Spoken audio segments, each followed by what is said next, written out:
Good afternoon. ഇന്ന് നമ്മൾ പഠിപ്പിക്കാൻ ഇവിടെ പോകുന്നത് സോഫ്റ്റ്വെയർ എഞ്ചിനീയറിംഗ് എന്ന് പറയുന്ന ഒരു സബ്ജക്റ്റിനെ കുറിച്ചിട്ടാണ്. സോഫ്റ്റ്വെയർ എഞ്ചിനീയറിംഗ് എന്ന് പറഞ്ഞാൽ നിങ്ങൾ എല്ലാവരും അറിയാം, നിങ്ങൾ BCA സ്റ്റുഡൻസ് ആണ്, 5th സെം കാലിക്കറ്റ് യൂണിവേഴ്സിറ്റി. അപ്പോൾ നിങ്ങൾക്ക് പഠിക്കാനുള്ള ഏറ്റവും പ്രധാനപ്പെട്ട ഒരു പേപ്പറിൽപ്പെട്ട ഒരു പേപ്പറാണ് ഇത് സോഫ്റ്റ്വെയർ എഞ്ചിനീയറിംഗ്. സത്യം പറഞ്ഞാൽ ഇന്ന് നമുക്ക് ഒരു മൊഡ്യൂള് നമ്മളത് കവർ ചെയ്യും. അപ്പോൾ ഒരു മൊഡ്യൂൾ എന്ന് പറഞ്ഞു കഴിഞ്ഞാൽ എന്താണ്, ഒരു മൊഡ്യൂളിൽ എന്തെല്ലാം കൺസെപ്റ്റ് വരിക എന്നുള്ള വിഷയത്തെക്കുറിച്ച് നമുക്ക് പറയാം. എന്താണ് സോഫ്റ്റ്വെയർ എഞ്ചിനീയറിംഗ്, സോഫ്റ്റ്വെയർ എഞ്ചിനീയറിംഗ് കൊണ്ട് എന്താണ് ഉദ്ദേശിക്കുന്നത്, സോഫ്റ്റ്വെയറിന്റെ ക്യാരക്ടറിസ്റ്റിക്സ് എന്താണ്, ഒരു സോഫ്റ്റ്വെയർ എഞ്ചിനീയർക്ക് എന്തൊക്കെയാണ് കമ്പനിയിൽ ചെയ്യാൻ പറ്റുക, ഒരു സോഫ്റ്റ്വെയർ എഞ്ചിനീയർ ചെയ്യുന്ന സമയത്ത് അദ്ദേഹം അനുഷ്ഠിക്കേണ്ട പ്രോസസ്സുകൾ അഥവാ നിയമ സംവിധാനങ്ങൾ എന്തെല്ലാം, അതുപോലെ തന്നെ ഓരോ പ്രോസസ്സുകളിലെ സിമിലാരിറ്റീസും അതിന്റെ ഡിഫറൻസിനെ കുറിച്ചിട്ട് നമുക്ക് ഇന്നിവിടെ പ്രതിപാദിക്കാം. ഓക്കെ, അപ്പൊ അങ്ങനെ പറയുകയാണെങ്കിൽ ആദ്യം നമുക്ക് സംസാരിക്കേണ്ട വിഷയം എന്താണ് സോഫ്റ്റ്വെയർ. ഈ സോഫ്റ്റ്വെയർ എന്ന് പറയുന്ന വിഷയത്തെ നമുക്ക് എങ്ങനെ ചെയ്യാം, ഇങ്ങനെ ഡിവൈഡ് ചെയ്യാം. That's called, one is called soft, next one is called ware. Software എന്ന രണ്ട് ഭാഗമായിട്ട് നമ്മൾ ഡിവൈഡ് ചെയ്യുമ്പോൾ തന്നെ നമുക്ക് മനസ്സിലാവുന്ന ഒരു പോയിന്റാണ് എന്തെന്ന്, സോഫ്റ്റ് എന്ന് പറയുന്ന വാചകത്തിൽ നിന്ന് തന്നെ അത് വളരെ നേർമമായ ഒരു കാര്യമാണ്. ഈ നേർമമായ കാര്യം എന്നതുകൊണ്ട് ഉദ്ദേശിക്കുന്നത് എന്താ, ഇത് ഒരു സ്ഥലത്ത് ഇംപ്ലിമെന്റ് ചെയ്യുന്ന സാധനം. അപ്പോ സോഫ്റ്റ്വെയർ എന്ന് പറഞ്ഞ ഈ വസ്തു ഇംപ്ലിമെന്റ് ചെയ്യുന്ന സ്ഥലത്തിന് പറഞ്ഞ പേരാണ് എന്ത്, ഹാർഡ്വെയർ. അപ്പൊ ദീസ് തിങ് അല്ലെങ്കിൽ ഈ ഒരു സ്റ്റഫ് എന്ന് പറയുന്നത് എന്താണ്, which will be tangible. Tangible എന്ന് പറഞ്ഞാൽ എന്താ, ഫീൽ ചെയ്യാൻ പറ്റുന്നത്. And this is intangible. Intangible എന്ന് പറഞ്ഞാൽ എന്താ, ഫീൽ ചെയ്യാൻ പറ്റുന്നത്.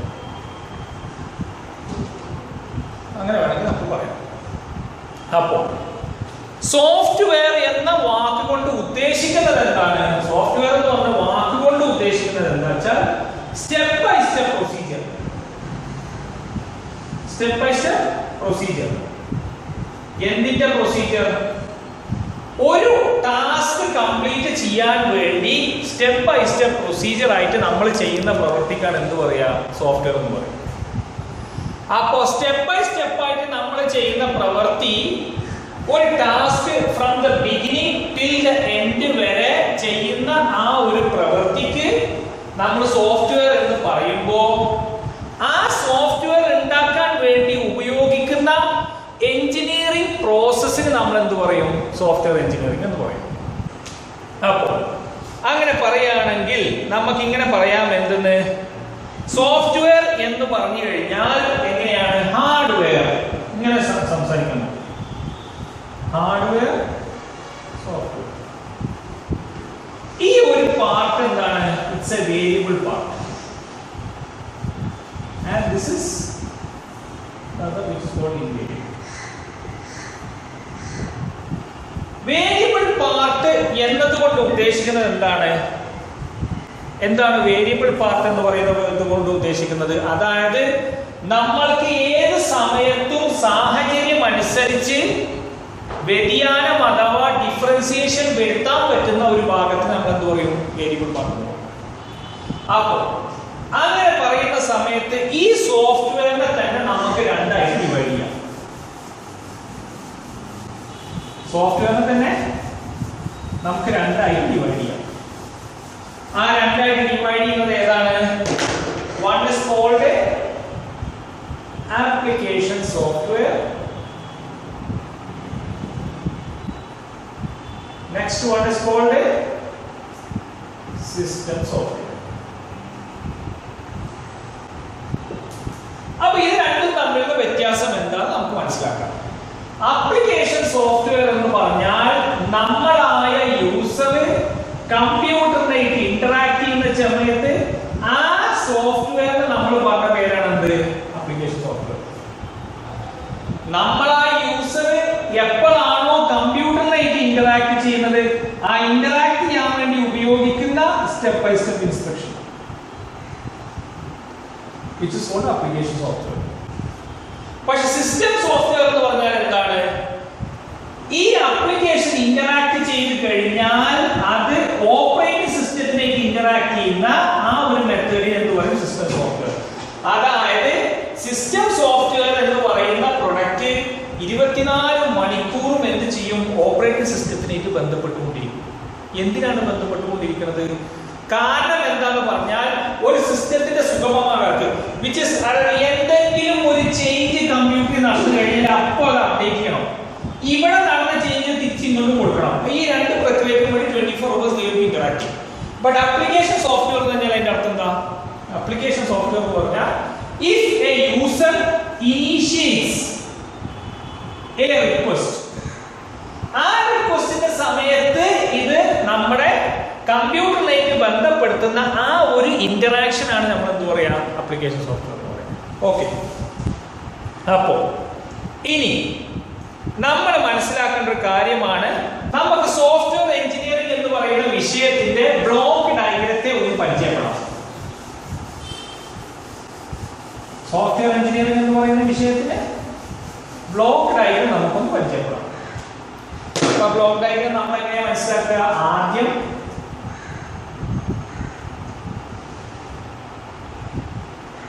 Software requirement, process,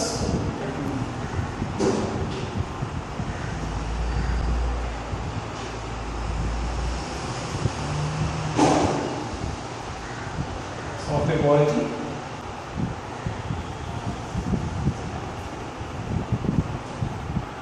tools and methods. Ini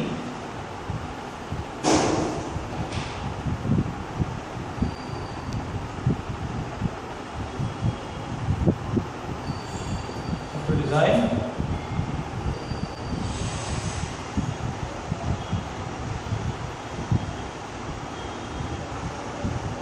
engineering, management,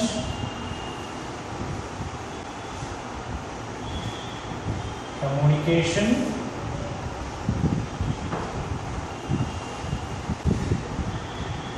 testing, maintenance,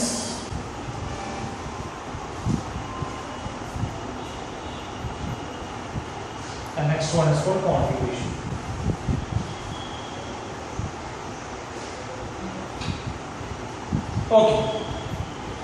Okay. Software engineering എന്ന് പറഞ്ഞ പ്രോസസ്സ് മൊത്തത്തിൽ പഠിക്കേണ്ടത് എങ്ങനെയാണ്? So first we have to study how these things are interacting. എങ്ങനെയാണ് interact ചെയ്യുക?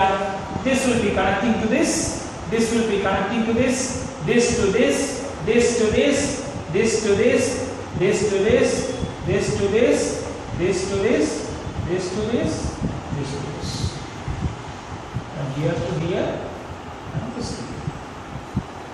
Fine. ഓരോ സ്റ്റെപ്പ് ഞാൻ പറഞ്ഞുതരാം. ആദ്യം നമ്മൾ മനസ്സിലാക്കേണ്ടത് എന്താ? What's the requirement of the customer?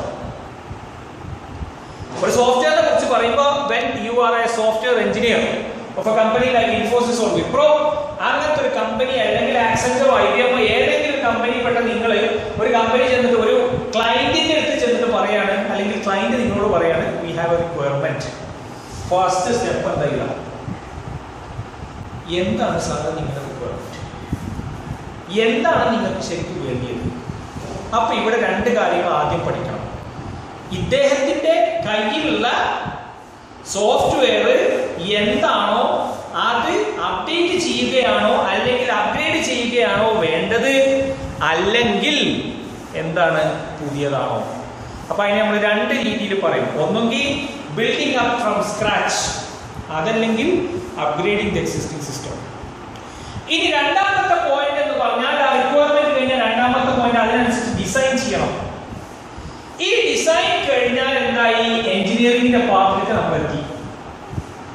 ആ എഞ്ചിനീയറിംഗിന്റെ പാർട്ടിലേക്ക് എത്തിക്കഴിഞ്ഞാൽ പിന്നെ നമ്മൾ ഇവിടെ നിന്ന് തുടങ്ങും. എന്തൊക്കെ പ്രോസസ്സാണ് ഇതിന് വേണ്ടിയത്? പ്രോസസ് എന്ന് പറഞ്ഞാൽ ഏതൊക്കെ തരത്തിലുള്ള മൊഡ്യൂൾസ് ഇതിന് വേണം, ആ മൊഡ്യൂൾസിൽ എന്തെല്ലാം കാര്യങ്ങൾ വേണം, ആ കാര്യങ്ങൾ നമുക്ക് എങ്ങനെയൊക്കെ ചെയ്യേണ്ടത്, ഇവരുടെ സിസ്റ്റത്തിന്റെ കപ്പാസിറ്റി എത്രയാണ് എന്ന വിഷയങ്ങളെ കുറിച്ച് നമ്മൾ പഠിക്കും. ഓക്കെ, അത് കഴിഞ്ഞാൽ പ്രോസസ്സ് കഴിഞ്ഞാൽ പിന്നെ എന്താ വരിക? സോഫ്റ്റ്വെയറിന്റെ ക്വാളിറ്റി. സോഫ്റ്റ്വെയറിന്റെ ക്വാളിറ്റി എന്നതുകൊണ്ട് ഉദ്ദേശിക്കുന്നത് എന്താ? ക്വാളിറ്റി മെയിൻറ്റെയിൻ ചെയ്യേണ്ട ഒരു ഡിപ്പാർട്ട്മെന്റിലേക്ക് നമ്മൾ എന്ത് ചെയ്യും? ഈ ഒരു പ്രൊഡക്റ്റിനെ വിടും. സോഫ്റ്റ്വെയർ ക്വാളിറ്റി മെയിൻറ്റെയിൻ ചെയ്യുന്ന ഡിപ്പാർട്ട്മെന്റ് ഇന്റർ കണക്ട് ചെയ്തിരിക്കുന്നത് ഈ ടെസ്റ്റിങ്ങിനായിട്ടാണ്. കാരണം ഉണ്ടാക്കിയ ഒരു സോഫ്റ്റ്വെയറിനെ അത് അവരുടെ സ്പെസിഫിക്കേഷൻ അനുസരിച്ച്, അവരുടെ റിക്വയർമെന്റ് അനുസരിച്ച്, കമ്പനി പറഞ്ഞ കണ്ടീഷൻ അനുസരിച്ച്. ഓക്കെ, അപ്പൊ ടെസ്റ്റിംഗ് എന്ന് പറയുന്ന വിഷയം കൊണ്ട് മനസ്സിലാക്കുന്നത് എന്താ? സോഫ്റ്റ്വെയർ കസ്റ്റമർ പറഞ്ഞ റിക്വയർമെന്റ് അനുസരിച്ച് അദ്ദേഹം പ്രൊഫോർമ കൊടുത്തിട്ടുള്ള ക്വാളിറ്റി മെയിൻറ്റെയിൻ ചെയ്യാൻ പറ്റുന്ന പ്രൊഡക്റ്റ് ആണോ എന്ന് നോക്കുന്നതാണ് ടെസ്റ്റിംഗ്. പിന്നെ രണ്ടാമത്തെ ഒരു കാര്യം ടൂൾസ് ആൻഡ് മെത്തേഡ് എന്ന് പറഞ്ഞാൽ ഏതൊക്കെ തരത്തിലുള്ള ടൂൾ നമ്മൾ ഉപയോഗിക്കണം, ആ ടൂൾ എങ്ങനെയൊക്കെയാണ് ഉപയോഗിക്കേണ്ടത്. ഉദാഹരണം പറയാണ്, നമുക്കൊരു ഒബ്ജക്റ്റ് ഓറിയന്റഡ് പ്രോഗ്രാം ഉപയോഗിക്കണം എന്നുണ്ടെങ്കിൽ ഏത് ടൂളാണ് നമ്മൾ ഉപയോഗിക്കുക? ഒന്നുകിൽ C++, ജാവ ഉപയോഗിക്കും. പക്ഷെ നമുക്കൊരു പ്രൊസീജിയർ ഓറിയന്റഡ് പ്രോഗ്രാം ആണെങ്കിൽ എന്തായാലും ടൂൾ സി മതി പോരെ. ഏതൊക്കെ തരത്തിലുള്ള ടൂൾ ഉപയോഗിക്കണം, അതിന്റെ മെത്തേഡ്. ഇനി ഇവിടെ സോഫ്റ്റ്വെയർ ഡിസൈൻ കഴിഞ്ഞാൽ പിന്നെ കണക്ട് ചെയ്യുന്ന ഒരു മെത്തേഡാണ് നമ്മൾ പറഞ്ഞ കമ്മ്യൂണിക്കേഷൻ. കസ്റ്റമർ എന്തൊക്കെ, അതായത് പ്രോഗ്രാം അഥവാ സോഫ്റ്റ്വെയർ ഉണ്ടാക്കുന്ന സമയത്ത് 3 ഘട്ടത്തിൽ 3 ഫേസിലാണ് നടക്കുക. ഒന്നാമത്തെ ഫേസ് നമ്മൾ അവരിൽ നിന്ന് റിക്വയർമെന്റ് കംപ്ലീറ്റ് ഗ്യാദർ ചെയ്യും. എന്നിട്ട് നമ്മൾ കൊണ്ടിട്ട് ഒരു പ്രോട്ടോടൈപ്പ് ഉണ്ടാക്കും. പ്രോട്ടോടൈപ്പ് എന്ന് പറയുന്ന വാക്കിന്റെ അർത്ഥം എന്താ? ഡെമോ. പ്രോട്ടോടൈപ്പ് എന്ന വാക്കിന്റെ അർത്ഥം എന്താ? ഡെമോ. ഡെമോ എന്ന് പറഞ്ഞു കഴിഞ്ഞാൽ ഇങ്ങനെയൊക്കെയാണ് സാറേ ഈ സാധനം നടക്കുക വലിയ രൂപത്തിൽ എന്ന് കാണിക്കാൻ വേണ്ടി 2 തരം പ്രോട്ടോടൈപ്പ് ഉണ്ട്. One is called hard prototype, next one is called soft prototype. Hard prototype എന്ന് പറഞ്ഞാൽ വെറും ഡയഗ്രാംസ് മാത്രമേ ഉണ്ടാവുള്ളൂ. സോഫ്റ്റ് പ്രോട്ടോടൈപ്പ് പറഞ്ഞാൽ a miniature perfectly working condition software ആയിരിക്കും. പക്ഷെ അതെന്താവും? ഫുൾ കപ്പാസിറ്റി ഉണ്ടാവില്ല. ഓക്കെ, അത് കഴിഞ്ഞാൽ കമ്മ്യൂണിക്കേഷൻ, ടെസ്റ്റിംഗ് കഴിഞ്ഞാൽ എന്ത് ചെയ്യും? ഈ സാധനം ഇൻസ്റ്റാൾ ചെയ്ത് കഴിഞ്ഞാൽ മെയിൻ്റനൻസിന്റെ പോർഷൻ വന്നാൽ മെയിൻറ്റെയിൻ ചെയ്ത് കൊടുക്കുക. ഈ മൊത്തത്തിലുള്ള പ്രോസസ്സുകൾ കംപ്ലീറ്റ് കോൺഫിഗറേഷൻ മാനേജ്മെന്റ് എന്ന് പറഞ്ഞൊരു മൊഡ്യൂളാണ് എഴുതി നിൽക്കുക. കോൺഫിഗറേഷൻ മാനേജ്മെന്റ് എന്ന് പറഞ്ഞാൽ എന്താ? എങ്ങനെയൊക്കെയാണ് സാധനങ്ങൾ ഇൻസ്റ്റാൾ ചെയ്യേണ്ടി, എങ്ങനെയൊക്കെയാണ് ഡിലീറ്റ് ചെയ്യേണ്ടി, എങ്ങനെയൊക്കെയാണ് അപ്ഗ്രേഡ് ചെയ്യേണ്ടി, എങ്ങനെയൊക്കെയാണ് മോഡിഫൈ ചെയ്യേണ്ടി, ഈ വിഷയങ്ങൾ കംപ്ലീറ്റ് കൊണ്ടുവരുന്നതിനാണ് എന്ത് പറയുക? കോൺഫിഗറേഷൻ മാനേജ്മെന്റ് എന്ന് പറയുക. ഒരു സോഫ്റ്റ്വെയർ എഞ്ചിനീയറിന്റെ സ്കോപ്പ് എവിടെയാണ്? എങ്ങനെയാണ് സോഫ്റ്റ്വെയർ എഞ്ചിനീയറിംഗ്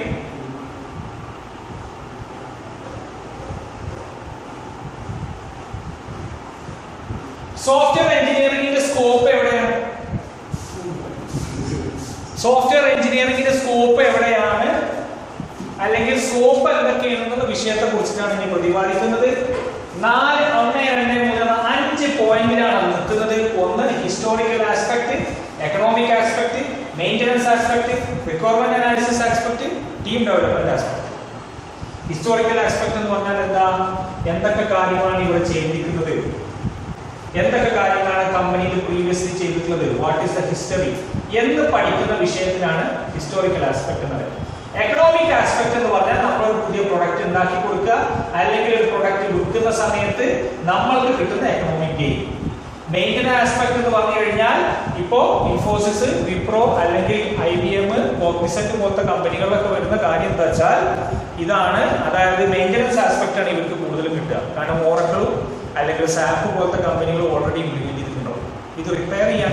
അപ്പൊ ഇന്ത്യൻ IT കമ്പനീസിന് കൂടുതലും വരുന്ന വർക്ക് എവിടെയാണ്? ഇതിലാണ്. ഇനി നമ്മൾ എക്സ്പ്ലെയിൻ ചെയ്യാൻ പോകുന്നത് ക്ലാസസ് ഓഫ് സോഫ്റ്റ്വെയർ എന്ന് പറഞ്ഞാൽ സോഫ്റ്റ്വെയറിന്റെ ക്ലാസ് അഥവാ അതിന്റെ ടൈപ്സ്. ഈ ടൈപ്സ് എന്തൊക്കെയാണ്? ഒന്നാമത്തെ ടൈപ്പിൽ നമ്മൾ പറഞ്ഞ പേരാണ് ജനറിക്, രണ്ടാമത്താണ് കസ്റ്റമൈസ്. ഈ വാക്കിൽ തന്നെ അത് എളുപ്പമാണ്. ജനറിക് എന്ന് പറഞ്ഞാൽ ഇവിടെ ശ്രദ്ധിക്കണം. ജനറിക് എന്ന് പറയുന്ന പോയിന്റ് കൊണ്ട് ഉദ്ദേശിക്കുന്നത് എന്താണ്? എല്ലാവർക്കും ഉപയോഗിക്കത്തക്ക രീതിയിൽ ഒരു സോഫ്റ്റ്വെയർ ഉണ്ടാക്കുന്നതിന് നമ്മൾ എന്ത് പറയും? ജനറിക് എന്ന് പറയും. ഉദാഹരണം ഫോട്ടോഷോപ്പ്, ഉദാഹരണം ഓറക്കിൾ ഡാറ്റാബേസ്, ഉദാഹരണം മൈക്രോസോഫ്റ്റ് വിൻഡോസ് 8, 10. കസ്റ്റമൈസ് എന്ന് പറഞ്ഞാൽ എന്താ? ഒരു കസ്റ്റമർക്ക് വേണ്ടിയ രീതിയിൽ adaptation according to what he need. ഇതാണ് രണ്ടും തമ്മിലുള്ള വ്യത്യാസം. ജനറിക് എന്ന് പറഞ്ഞാൽ എല്ലാവർക്കും ഉപയോഗിക്കത്തക്ക രീതിയിൽ ഒരു സോഫ്റ്റ്വെയർ കൊണ്ടുവരിക. കസ്റ്റമൈസ്ഡ് സോഫ്റ്റ്വെയർ എന്ന് പറഞ്ഞാൽ അവിടെ ഉദ്ദേശിക്കുന്നത് എന്താണ്? ഓരോ വ്യക്തികൾക്കും വേണ്ട രീതിയിൽ അഡാപ്റ്റ് ചെയ്ത് കൊടുക്കുക. ഉദാഹരണം എന്ന് പറഞ്ഞാൽ you create A banking software for SBI and you create another banking software for ICICI. This is for customers. So ഇനി നമുക്ക് നോക്കേണ്ടത് what are the good attributes of software? What are the good attributes of software? അല്ലെങ്കിൽ what are the attributes of a good software? Good softwareന്റെ എന്തെല്ലാം മാനദണ്ഡങ്ങൾ? 4 മാനദണ്ഡങ്ങളെ കുറിച്ചിട്ടാണ് നമ്മൾ പറയേണ്ടത്. അത് 4 നമുക്ക് പറയാം. MDEU maintainability,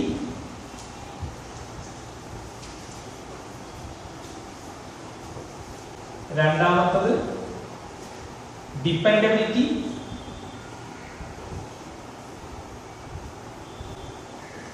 മൂന്നാമത്തത് എഫിഷ്യൻസി, നാലാമത്തത് യൂസബിലിറ്റി. മെയിൻറ്റൈനബിലിറ്റി എന്ന് പറഞ്ഞാൽ എന്താ? കസ്റ്റമർക്ക് സോഫ്റ്റ്വെയറിനെ മെയിൻറ്റെയിൻ ചെയ്യാൻ പാകത്തിലായിരിക്കണം ആ സോഫ്റ്റ്വെയർ. ഡിപെൻഡബിലിറ്റി എന്ന് പറഞ്ഞാൽ ഏത് തരം സിനാറിയോ കസ്റ്റമറിന്റെ മുന്നിൽ വന്നു കഴിഞ്ഞാലും ആ സിനാറിയോ അനുസരിച്ച് പ്രവർത്തിക്കാൻ കഴിയുന്ന തരത്തിലുള്ള സോഫ്റ്റ്വെയർ ആയിരിക്കണം ഡിപെൻഡബിലിറ്റി. എഫിഷ്യൻസി എന്ന് പറഞ്ഞാൽ എന്താ? എല്ലാ തരം കണ്ടീഷൻസിനെയും കോപ്പ് ചെയ്യാൻ പറ്റുന്ന തരത്തിലുള്ള സോഫ്റ്റ്വെയർ ആയിരിക്കണം എഫിഷ്യൻസി.